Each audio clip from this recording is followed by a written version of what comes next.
morning. This week's Parsha video from Bnei Akiva Machaneh, and the question is that Hashem tells Moshe to tell the Jewish people. Now Parsha, and it's an idea that really develops over the next couple of weeks, to borrow from the Egyptians klei kesef, klei zahav, utensils of silver and gold, begadim usmalot, beautiful clothes, and the key word there is that they are instructed that they will borrow these clothes. The only problem is, we know that the Egyptians never actually get them back. The way our sages express it is, after the plague of darkness, shortly before they leave Egypt, the Jewish people come to the Egyptians and request to borrow these various beautiful and valuable items. The Egyptians hum and haw, and they're not really sure, and the Jews say, well, we don't really have, and the Jews say, well, during the plague of darkness, when the Egyptians could not see and the Jews could, we saw in your house, we took a look in your cupboard, and we saw the beautiful things. So the Egyptians then lent it to them. That's the midrashic reading of it.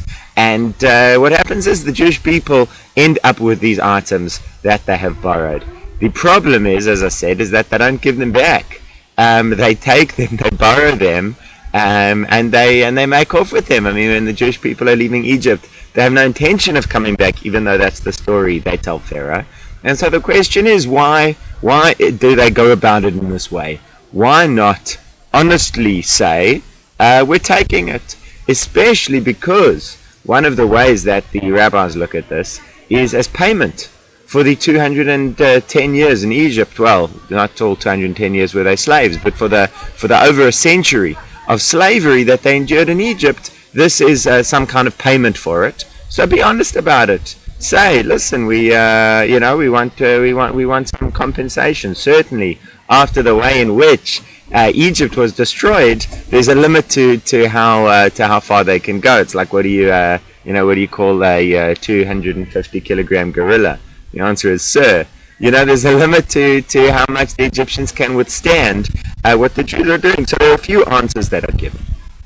The first answer is that this was part of the subterfuge that would eventually encourage the Egyptians to catch up with the Jews at the sea, and to try to actually destroy them there, and in turn end up being destroyed. So this is one of the views, is that since the Egyptians believed that they would get their money back, so they were willing to come through and attack the Jews, and ended up being destroyed. Whereas had they told them, had it been a clean break, ironically, had it been a prematurely clean break, actually this issue may never have been resolved, and maybe years later the Egyptians would have come back after them.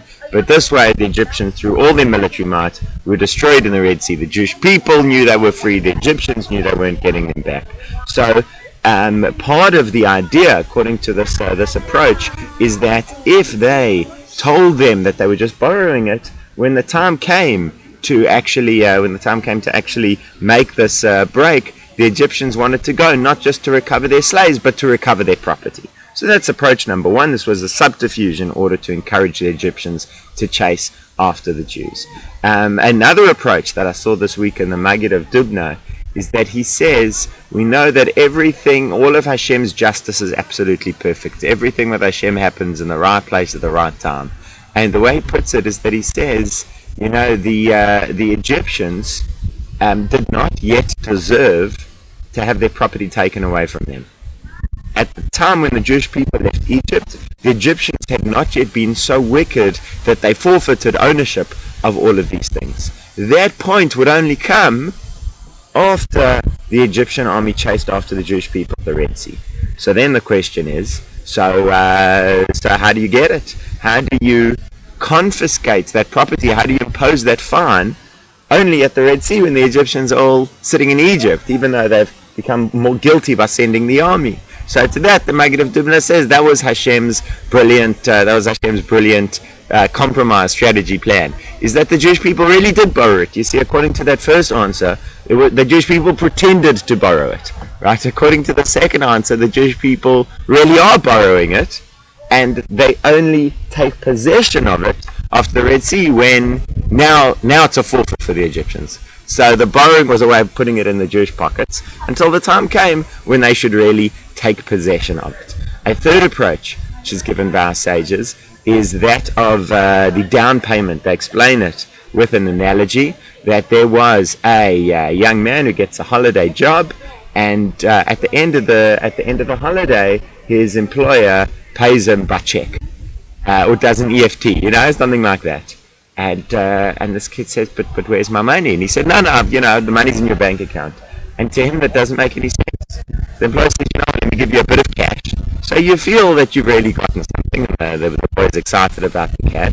But he says, but the real money is the money that I put in the bank account. The idea over here is that the Midrash says that Moshe has a conversation with Hashem, and Moshe says to Hashem, or Hashem rather says to Moshe, Hashem says to Moshe, I promised the Jewish people,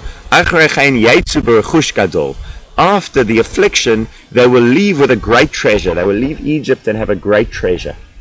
So what's that great treasure? So Hashem says that great treasure is the Torah. The Torah, the wisdom of God, the way in which we are to lead our lives, the greatest possible gift and treasure in all the world.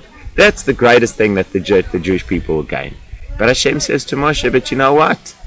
I know they might not see that immediately. I know they might not feel that straight away. And so, rather than them being disappointed, rather than them feeling that in some way I'm not keeping my promise, I'm not making up with what I've assured them in terms of this great gift. So therefore, please, Hashem says to Moshe, please do me a favor, is the way the Midrash puts it. Do me a favor and instruct the Jewish people to take all of these valuable items from the Egyptians, so they will leave Egypt feeling that they have gained something valuable, even though the real value will only come later on. So, according to that reading, why is it that they're asked to borrow and not to take possession of it? I'm not sure if that reading really addresses that point, but the two answers that we do have, the one is that it was an incentive for the Egyptians to chase after them. The other one is that it was only at that point when it was really appropriate that the ownership of property should change from the Egyptians to the Jews. And so that's a great idea to see how this shift takes place, how the property goes from being the Egyptians to being the Jews, even though they really asked to borrow it. Either that was a subterfuge, or it was a borrowing which later became ownership. Shabbat Shalom. Have a wonderful Shabbat.